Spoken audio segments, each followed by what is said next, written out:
All right. Hello, everybody. My name is Nathan Parcells. I'm the VP of Marketing here at Looksharp, and I'm here with Paul Willard. Paul is one of the really top marketers that I know working here in the Bay Area, so I'm thrilled to be talking with him. He's also a investor in Looksharp and a friend, so hopefully we'll be able to kind of push beyond some of the basics and the basic topics and really dig into Paul's background and how he became known as a really fantastic data-driven marketer and sort of pioneered a unique type of marketing that is now proving out to be one of the most effective ways to distribute a variety of products and really grow businesses. So Paul, thanks so much for joining us today. Good to be here. And yeah, so to kick things off, I usually like to try to help share someone's backstory, and then from there, the real goal of the event is to help students understand more about, when I was a marketer and studying marketing, I really didn't know the various types of marketing that exist. And so really trying to dig into the complexities of a marketing career and then how to get from A to Z. And so that's kind of where we're going to go. But to start things off, I just had a couple of images I want to share with you and see if that can help us spark some conversation around your background. So to show the audience, the first one here is an early picture of Paul. And tell us what's going on here in this image. Yeah, so before there was an internet, I worked at Boeing. My bachelor's degree was in aerospace engineering and designed airplanes, tested airplanes. So this is on a flight test that we did with NASA Langley on a 737 Boeing plane. The guy next to me, Robert Watzlawick, was sort of an instrumentation and testing whiz. And we were the two Boeing guys on the NASA test. So I didn't know it, but at the time I was learning software disruption. Boeing employees, Boeing engineers, if you were enlightened enough that they wanted to disrupt themselves with software. And so we changed the way that we designed airplanes and tested them and then simulated flight in them.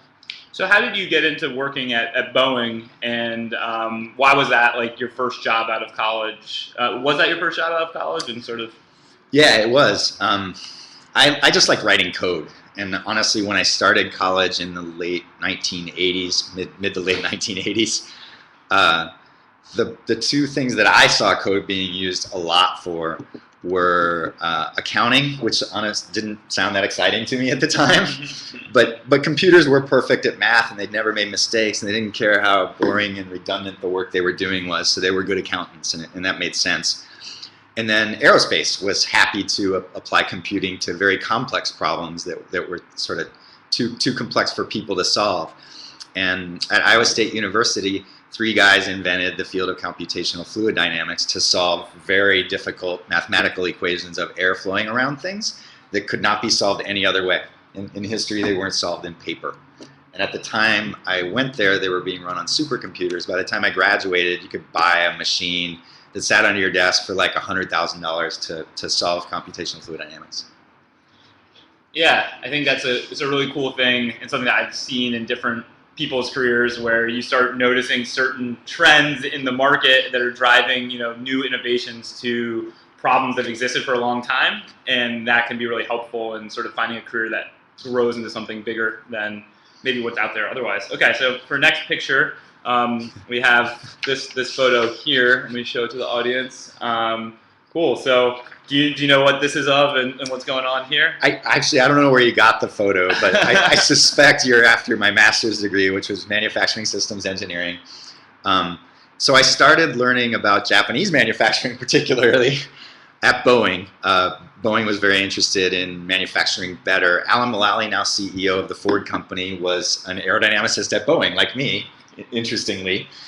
So we learned about Japanese manufacturing and process control and Six Sigma from Motorola while I was at Boeing, and I thought that there was more upside in applying those principles to aircraft design than applying aerodynamics. I felt like we had sort of milked most of the goodness out of the aerodynamics side, and that there was more benefit from making things higher quality, easier to manufacture, cheaper to manufacture on the global end of things. So I went and got a degree in manufacturing systems engineering. The internet exploded while I was at Stanford, And I ended up leaving airplanes because now I could write code for anything. I didn't have to write code for airplanes. The internet existed, and some enlightened managers saw me and said, I think he knows how to do things that we need to do, and hired me at the first online bank, NextCard, out of my master's degree. Well, that's a good transition. Our next picture here is it's a little bit blurry on this one because NextCard is less easy to find images around for. But yeah, I mean, what was the background on NextCard, and how did that feed into this next step for you, combining engineering, manufacturing processes? How did that all turn into sort of marketing at NextCard? Yeah, so if there's a theme in my career, it started here because, well, actually it started even earlier than that. But so it wasn't my idea that I could go to an online bank. It was a woman named Faye Anderson and a woman named Yanzi Kai who was her boss. So Faye hired me. How did you know them, or how did? Never met them before. I met them during interviews. Okay. They looked at my background and they said the problems that they hired me to solve were that the code complexity was getting too great for them. The early web was mostly HTML. This is the first online bank. Some people thought they were going to lose all the money because we didn't have the process and controls in place to keep it and keep from getting robbed, electronically robbed, so to speak. And so the code complexity was also kind of killing them. We didn't have a lot of people in web world yet that had a lot of experience with really large, complex code bases. They also had the idea that we should be doing what we now call A/B testing. And so they looked at me and they said, you've done a lot of testing. You've taken a lot of data in real time and crunched through it, complex data. You have managed complex code bases and managed to keep them rolling along and keep them controlled and keep them from killing people on airplanes. But no, seriously, they looked at my background and they said, we think you can solve some of the problems that we have, and they hired me to do that. And then I started doing a lot of things that weren't my ideas. So the A/B testing thing was not my idea, but I did get to help build that system. And I got to help execute it, and I got to learn from it, most importantly. So after I built somebody else's idea, I got the benefit of learning from it. The first affiliate marketing system was invented at NextCard by another venture capitalist, coincidentally now, named Rebecca Lynn. So again, not my idea, but I got to work on this system and, more importantly, learn from it because it was some smart marketer's idea that I was working with. And NextCard also had one of the first really large online direct marketing systems. And some guys, David Schwartz, Jared, and David Dohan, were the really smart marketers. I mentioned David Schwartz in particular because he did, everybody watching this is probably too young to remember this, but 12 CDs for a penny was a mail direct marketing campaign, one of the bigger and more successful direct mail campaigns that preceded the internet. And so he brought the practices of direct mail to online, and again, I got to execute and learn and benefit from his ideas. What I think is so cool about sort of some of this stage here is just kind of the combination of like really advanced and sophisticated, innovative marketing tactics being developed, like A/B testing, at the same time that mailing out CDs is also a really effective marketing channel, and you kind of see how, all those things coexist, and that when you're pioneering something new, you're kind of layering on top of what exists, but it takes you in some unknown territory, I think, oftentimes. I guess one question with going over to NextCard and it being something pretty different from your prior experience, like, did you seek out that kind of technology company marketing position, or did it kind of find you? And like, how did that like, who was pitching who at that career fair when you guys were meeting and talking about that next step for you? No, I mean, I loved code. I still loved code, but I was sort of done coding. I had spent 7 years behind a screen and a keyboard, and I was anxious to exercise the other half of me that likes working with people. And so a product manager role was sort of a really nice transition point along my path. I sort of settled in there long term. I ended up with CMO titles, and I used to manage product and marketing, but I really started as a product person, and it's just because I had such brilliant marketers to learn from. and such brilliant marketers that I got to build a lot of the early internet marketing systems that make up online marketing today. You know, I got to be involved with from the moment they were built the first time. And so I had a really good knowledge of them, so that I could sort of spread to that area. Interestingly, along my career path, if there's a pendulum that starts at code, I made it all the way over to where I was running divisional strategy for a top 10 US bank. Didn't like it, wasn't that great at it, was okay at it, but not great at it. Learned a ton from it. I'm so glad that I did it for 8 months. But that's about as long as I could have lasted. I think I would have been fired if I tried to stay in that job any longer. And then I also ran financial planning and analysis at NextCard at that first bank. So there was a pendulum, and I swung kind of far on the business side, past my comfort zone. Didn't necessarily enjoy it, but am so glad for what I learned from there. And when the pendulum swang back to the center, to my sort of product and marketing and design center, I had this knowledge from my very difficult time on the far side that really benefited me and made me a much stronger product and design and marketing person. Fantastic. I think that's a really cool description of the path that you went through, starting in code, moving to product, pulling that into these marketing mentors you worked with, kind of going then further into the hardcore business side, and then moving back away. I guess one quick question here too, like an old saying obviously is like, jack of all trades, master of none, but it seems like you've kind of spread yourself into these areas, but in each particular instance you kind of do a very deep dive and draw out, extract things that then help you be effective in other further along roles. Like, is that a methodical process, or is that something that just happens organically in the types of positions that you're taking on, or what's that all about?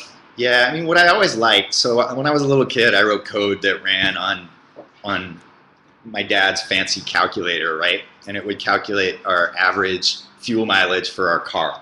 And this process of taking something that I used to do on paper and breaking it down into methodical steps, and then coding it into a machine that could do it relentlessly and perfectly, and putting feedback into the machine so that it can do things better and better. Like, to me, the fun was setting up that kind of process. That's why I enjoyed coding so much. It's why manufacturing systems engineering appealed to me so much in retrospect. And so it led really nicely into the direct marketing space. And we run a meetup called the Agile Marketing Meetup, because we're trying to take that sort of same process control that started in manufacturing, that we use to manage code now as well, and I wanted to apply it to marketing. And I was taught to by some of the best marketers in the world. And so for me, that was sort of the common thread and the love at the center of what I did. Got it. Okay, last picture that we're going to go into on Paul's background. I think this is a cool one. This is from a specific campaign that I know Paul helped kind of build some creative process behind and set up and run. But yeah, this is looks like a NASCAR car with a giant coupons.com logo on it, where you were running marketing at the time, I believe, and sort of what's going on here. Yeah, that was a fun one.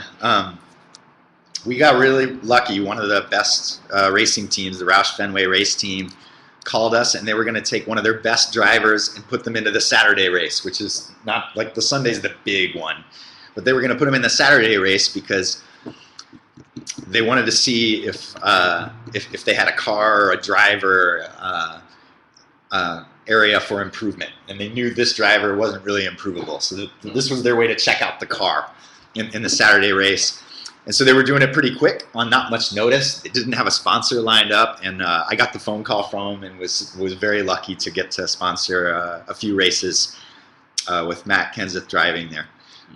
It was a very good time. Being a direct marketer who had run a lot on television, I felt confident that I could measure the response from that. We basically had a background signal of, we call them direct visits, direct visitors. It's somebody who didn't click through on something like from an email or somewhere that we can attribute where they came from. And so we knew what those levels were all over the country, all the time, every day. And so it didn't take much of a signal to get a signal to noise that we could measure reliably and say, oh, look, it just went on TV. Here's the lift that we're getting from it. Yeah, I think one of the coolest things for students out there to think about is, there used to be kind of an assumption, I think, in marketing that certain things were very hard to track or to trace or to attribute to different advertising campaigns. And, you see that changing dramatically nowadays. And so the fact that something even like a car being turned into a billboard on a raceway is something that then can be tied back into metrics and used to understand how much you're spending, what the value of that campaign is part of this transition towards data-driven marketing that I think is really fascinating. And actually, you see it in companies all over the world. A lot of the big Fortune 50 consumer brands are doing lots of price testing in different markets with Frito chip bags that are costing slightly different prices, seeing how that impacts price elasticity. And so all of this is kind of this trend towards data-driven marketing that I think Paul was at the forefront of for a long time. And so kind of transitioning then from this really cool background that helps showcase to students some of the winding paths that exist out there to get from well, actually, lastly, real quick, like, what do you do now? You're no longer in marketing, or you are in some ways, but kind of a very different career. Yeah, sure. So toward the end of my operating career, and I'd say for about the last 3 years, I started angel investing in startups and advising. Actually, in the beginning, I was just helping my friends on nights and weekends with their little startups, trying to help them blow them up. And I was finding people used to say, what do you do for fun on the weekends? And I'd help my friends blow up their companies. And I got to a point where I felt like I was having more fun helping a half a dozen companies at the same time. For one thing, I could share what I learned with one company with another because they weren't competitive and they were in different industries. And for another thing, I felt like I was getting sort of, if I'm an adrenaline junkie and my adrenaline is seeing numbers go up, I was getting 6 parallel paths of adrenaline, so to speak. And so I wanted to figure out how to make my fun job my day job. And so there was some thought to sort of angel investing and advising. But then there's more leverage financially in venture capital. You also, because you're making larger investments in the company, your interests are even more aligned, and I think you're even more part of the team as a venture capitalist than you are as an angel. Or I should say, it's possible to be more part of the team, and I think it is for our firm and for many firms. Some firms choose not to be, or some firms pursue strategies that are broad and invest in so many companies that they can't be a part of the team. But we deliberately designed our strategy so that I could get 8 parallel adrenaline paths going at the same time. Fantastic. That's really an interesting segue. And I think a lot of people know what venture capitalists, know what that means or kind of hear about it and think it's really exciting process. But to kind of think of what the steps were that got you there, I think is also and probably make you a great investor as well, as you've seen how companies can grow and what those levers are, and now you can identify that when you pick companies that you think are going to succeed in the market. Time will tell, but let's hope so, yeah. Fantastic. Well, segueing then a little bit from your background into the marketing field as a whole, and thinking about you just touched on so many different areas that kind of get bucketed into marketing, and that I know certainly when I was studying marketing, I took a few classes on branding. I had some great teachers who usually came from bigger corporations and talked a little bit about positioning companies in the market and using that kind of more business side analysis. But now running marketing at a company and seeing what the day-to-day looks like, it's very different, and I love that.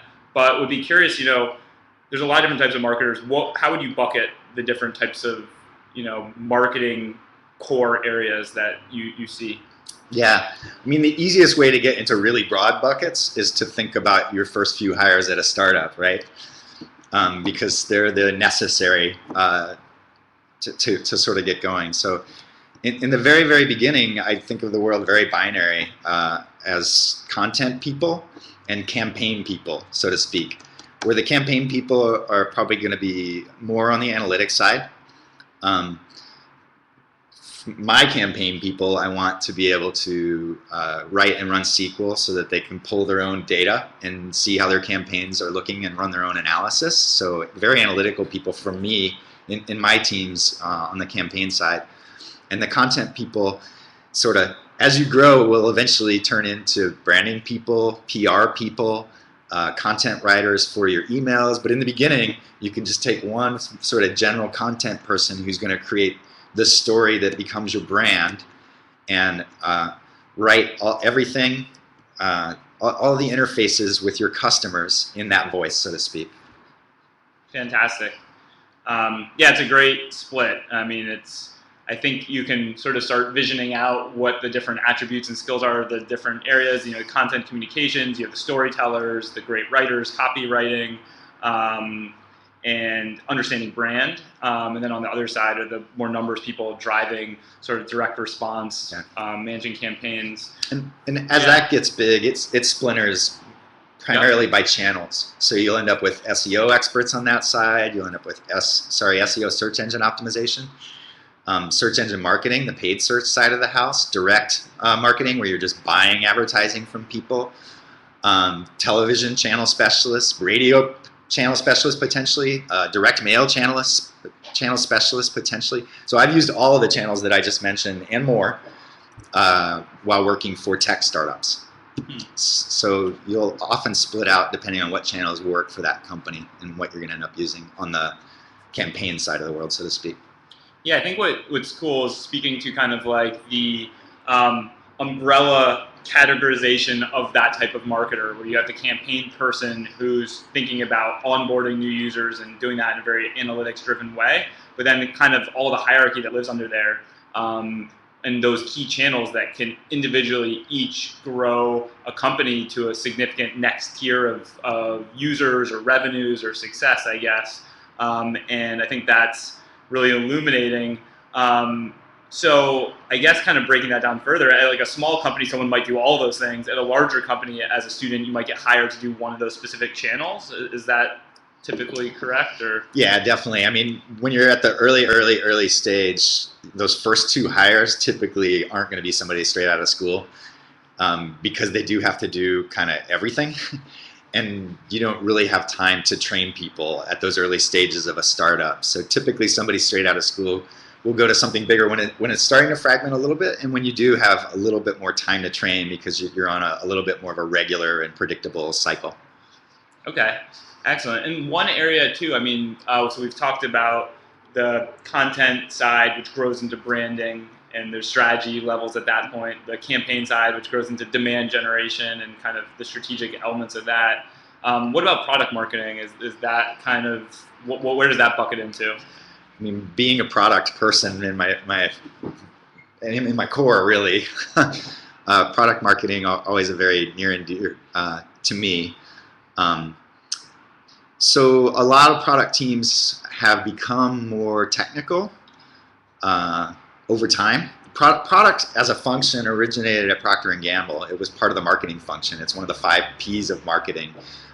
Particularly at tech companies, I think product has become a more and more technical function, and product marketing has bridged that gap very nicely in terms of informing the product team so that the product team can prioritize correctly and execute the strategy that connects to the market correctly.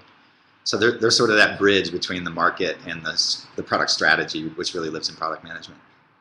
Cool. So that's an interesting, different companies. I mean, something we talk about a lot at Looksharp are that, different companies have their own identities, and a place like Google is very different from a place like Procter & Gamble in terms of, how marketing functions and runs. And one might be much more, engineering drives the product, and another might be marketing has, ultimate ownership and kind of direction and the work with engineering. But those dynamics can really dramatically change what your role can look like at that organization. And so that's stuff to early on in your career start thinking about, and even in interviews you'll sound really smart if you kind of ask those types of questions like who runs the product at this organization, how does that process work, how do we work with engineering, because engineering has become so tightly tied to how marketing is done now, whether to scale up campaigns or to influence products, that those questions have become really important for you as a marketer. Because of my background, actually, along what you were just talking about, I couldn't work for about half the companies in the Valley because I just wouldn't work for a place that had product in the technology team. It was too core to me and what I enjoyed doing. It ruled me out of some really good companies that really wanted to hire me to be a marketer, but I wouldn't have been as successful if I went to a place where I wasn't doing what I loved. So I didn't mind missing those opportunities. Though from a financial perspective, I look back at some of them and I go, wow, maybe I should have been there. It's okay. That's awesome. Cool. And then, so I guess, one thing I wish we had, like, if there's a live audience from me right now, I would ask, like, raise your hand if you know SQL or if you've taken an engineering class. Obviously a big thread here is that engineering is getting inherently tied to marketing in a lot of core ways, not in all the roles. A lot of those content roles we talked about and the storytelling that kind of can stand distinct, although maybe can be improved with some of that knowledge. I'd be curious, you mentioned SQL as a really powerful tool, and for those who don't know, that's a database language that you can use to pull data around campaigns you're running. How important is it, like, for students to take some engineering classes? Like, is it for all marketers? Should everyone try to take one? Is SQL there? Are there other ones, HTML, CSS, other stuff that you kind of put in that hierarchy of important skills to learn as a marketer that might be not so obvious? Yep. How important for somebody in school now? I can't imagine not picking up SQL and a little bit of code along the way, because the world has shifted very quickly, even in the last, say, 15 years, while I have been working, post-Boeing,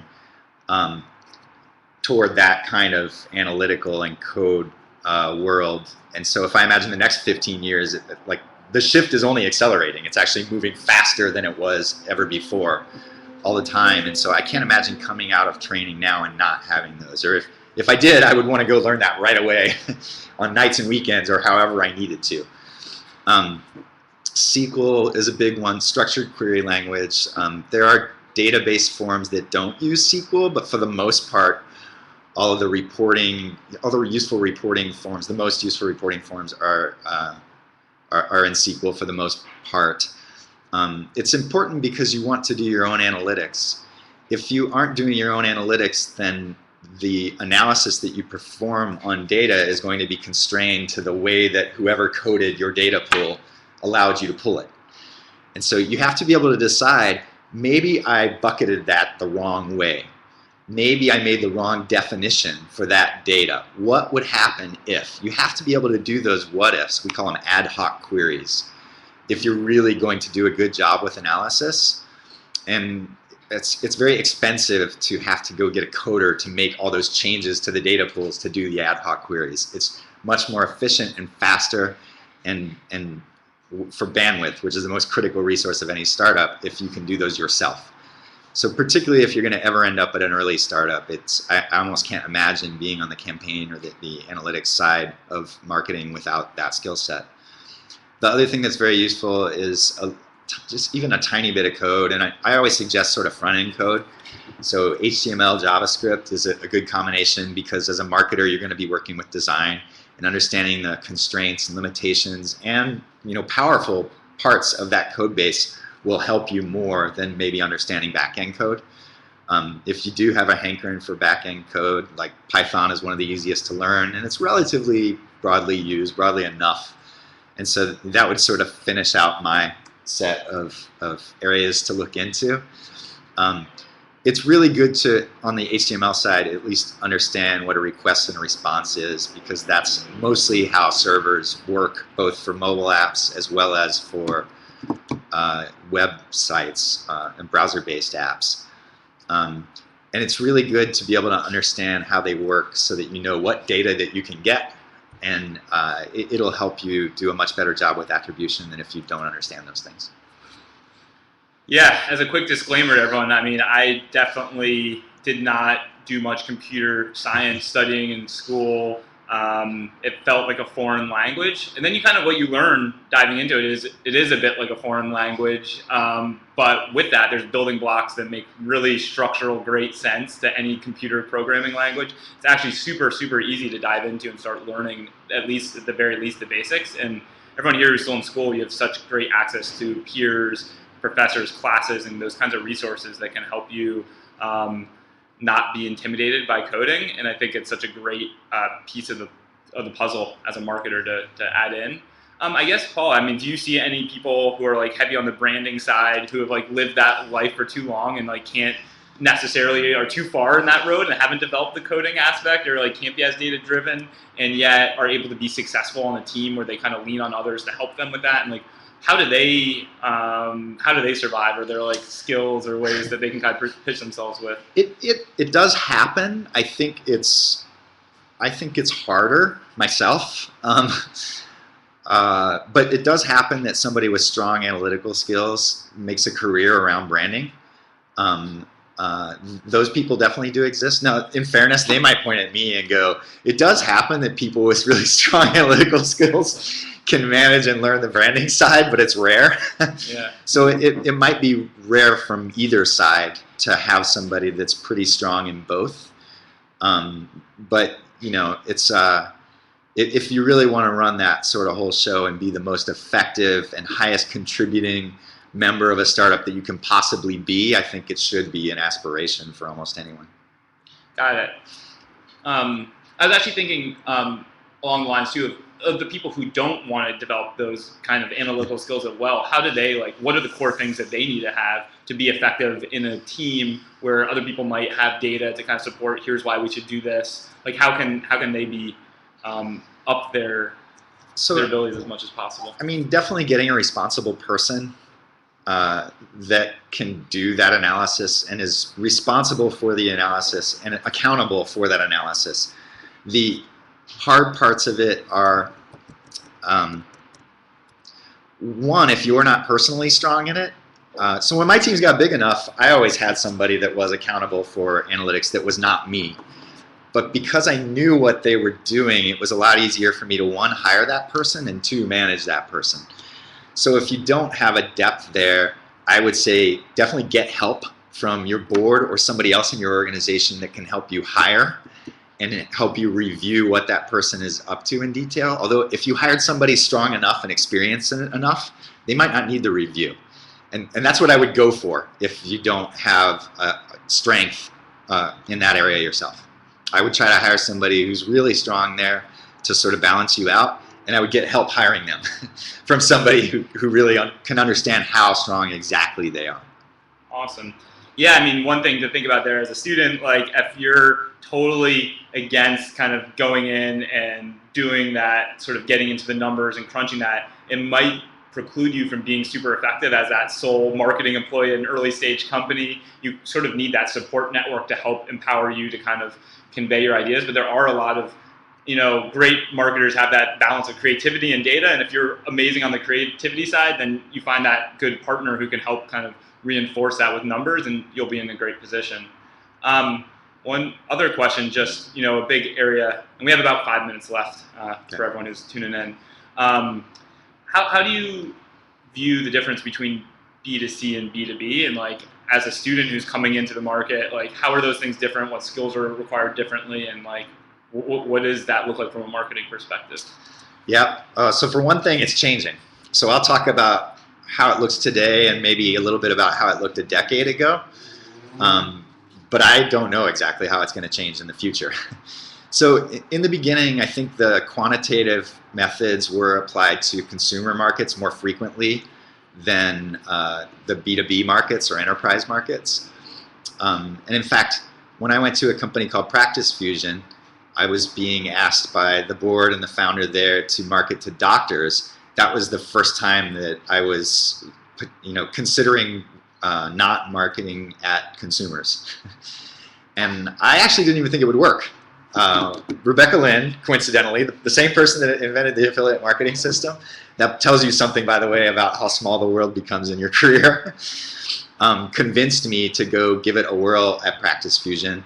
And she convinced me that my consumer toolbox that I knew and loved applying so well would work in the doctor space.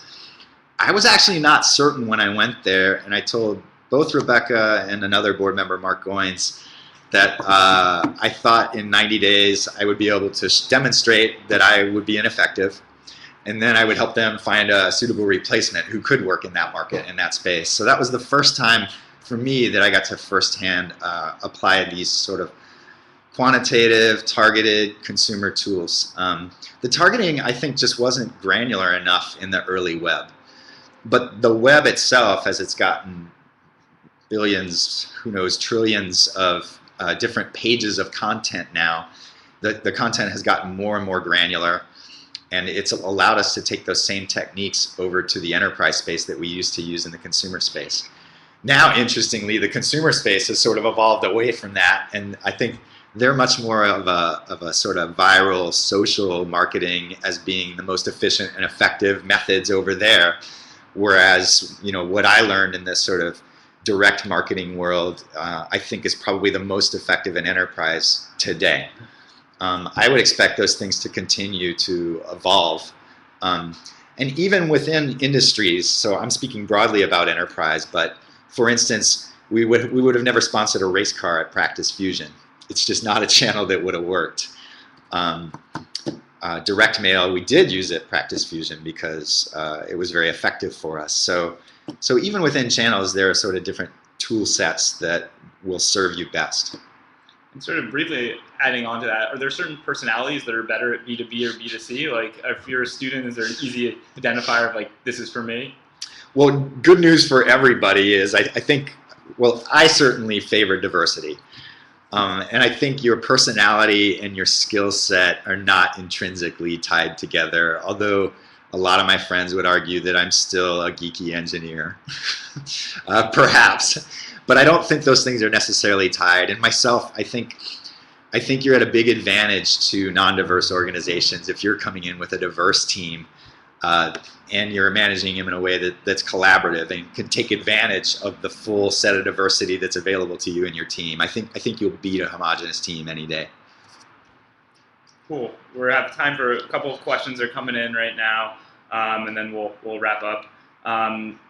So one question, how do you measure ROI of your campaigns? So if you're a student going into those roles of demand generation, marketing, whether it's SEO, SEM, you know, those types of pieces, what are the skills required to measure ROI and maybe some of the tools? Yeah. So in a perfect world, you can attribute everything. So every visitor that comes to your app or website, you know what brought them there. In the real world, that never happens. If you're really good and you have large marketing efforts with very solid attribution, you might be able to get up to the sort of 70% ballpark, where 70% of the traffic coming in, you know where it came from. So for that, for me, for that 70%, I would sort of keep that tag on them that says they came from here, all the way through the life of them as a customer. And in my perfect world, within 12 months of me bringing them in as a visitor, I've made back whatever it cost me to bring them in. If I can be break even at 12 months, I have a lot of things going for me. One, over time, I can probably get a higher ROI, more revenue in those first 12 months, so the people I'm bringing in today will make more money than the ones I brought in 12 months ago. So that's one source of profit. Another source is I'll keep many of those customers for longer than 12 months. And the third source is there's that 30% that I couldn't attribute anything to. Well, they came from spillover on some of my marketing efforts. So in essence, I have an invisible 50% boost averaged out to everything I do. Now, in the real world, it's not a 50% to everything. It's 100% on some things and 0 on others, but whatever, that's in the mix. Bottom line is I get some spillage effects too. So I usually shoot for a 12-month break even where I make back what I spent for an individual visitor. That's not the same as making back an average cost in 12 months. Does that make sense? So if I bring people in through search, through SEM, it's not that my average revenue equals my average cost in, because then I would be bringing some people in that cost, say, double average, and some people in that cost way less. So I look at the granular level. And I say, for this individual that I brought in, I want to spend what I think I'm going to make in the next 12 months. As you get volume, you can start breaking that up. You can get really fancy with it. You can say, for instance, at Practice Fusion, this kind of doctor will bring more revenue than that kind of doctor for whatever reason. So you can get really fancy with it over time. But I look for a 12-month break even on ROI, and that's how I like to measure it. Yeah, I think that another skill that's just always helpful to have is around Microsoft Excel. Being able to create pivot charts and quickly group your users by what channel they're coming in, and look at how much revenue you're making out. I mean, there's so many different ways. What I've always found with data is that the answers aren't always immediately apparent. You need to start playing around with it and moving numbers around until you kind of see, whoa, this is interesting for a certain reason. Maybe my organic traffic jumped a ton in this particular month. And so I think that is another skill, as well as like in the early days, a lot of companies will use Google Analytics, other software tools, then get much more sophisticated as you go, but things to think about. And I danced around it, but I want to say the word cohorts too. So anybody watching, learn what cohorts are and how to apply them to calculate all kinds of stuff, but ROI particularly. Awesome. Okay, and then for the last 2 minutes here, just quickly shifting back to kind of career thoughts and career advice. Again, you had this interesting process of tackling lots of different, very unique roles, and that was shifting. And I wonder two things. One, was that a deliberate process, or were you kind of just taking advantage of like, this is what I'm excited about now, and this is what I'm interested in, and like kind of rolling with it? Like, how thoughtful were you? Like, I eventually want to become a VC, or I eventually want to become a CMO, and how much was the long term versus the short term on your mind when you're making career choices? So I got more deliberate as I got further in my career. In the beginning, I didn't know. I had a lot of ground to explore to kind of figure out what I liked and what I didn't. So in the beginning, I alluded to it a little bit. Very little of what I did was my idea. So my manager at Boeing is the one who said to me one day, "Don't come back to the office unless you've got your resume done, because the internet is exploding around you at Stanford." and you need to go into there. And it was a prescient thing for him to say, and he knew me very well to say that. And I already told you about the people that hired me and recognized I had a skill set to apply. Well, I mean, that's sort of been over and over again. And I did some jobs that I had no aspirations to do, like financial planning and analysis and strategy, and I learned a ton from that. Didn't enjoy it. But I didn't have to do it forever, and I learned a ton for it. And when I came back to my center where I was happiest, two things. One, I was really, really strong there because I had worked on every side of it. And second, I actually knew that this was my center. This is what I really enjoy. And that's when I got quite deliberate about my career and trying to focus it where I was really happy, because that's where I experienced the most success. Okay, and just lastly, I'm going to kind of more, just on that, following up on that note, in the career where you were, not feeling the right fit, and thinking about that, how clear were the signals, and how long did it take you to figure out, okay, this isn't quite right for me and I need to go and do something else? I mean, it was pretty clear. It's like, when I'm in the jobs that I enjoy, I'm very enthusiastic, right? I walk in every day excited that I get to do this today. And it's a very different story from, oh man, I'm going to have to do that again tomorrow. So that, I would say that's internal signal. External signal, I think if I would have stayed in that strategy job much longer, I probably would have been fired. And I'm a smart person. I'm comfortable with myself to know that I'm smart and I work very hard. So if a smart, hardworking person is going to get fired, it's not a fit, right? And there's another lesson in there too. If it's not a fit, you don't have to feel bad about it either. Like, find somewhere it is a fit. Sometimes it just isn't. People would look at my career and say I've been very successful. But I've been in multiple situations where, if I stayed in those situations, I would be fired. Well, don't want to leave it on that word, but I think it's a really cool place to kind of help students think both, hear the tactical areas of marketing that exist. There's so many different types, somewhat it's a kind of a try and discovery process, and yet also set yourself up for success by getting the right skills, getting some of those technical backgrounds while you can, and what an awesome conversation. So Paul, thank you so much for joining us today and talking through your career and background with us. We really appreciate it.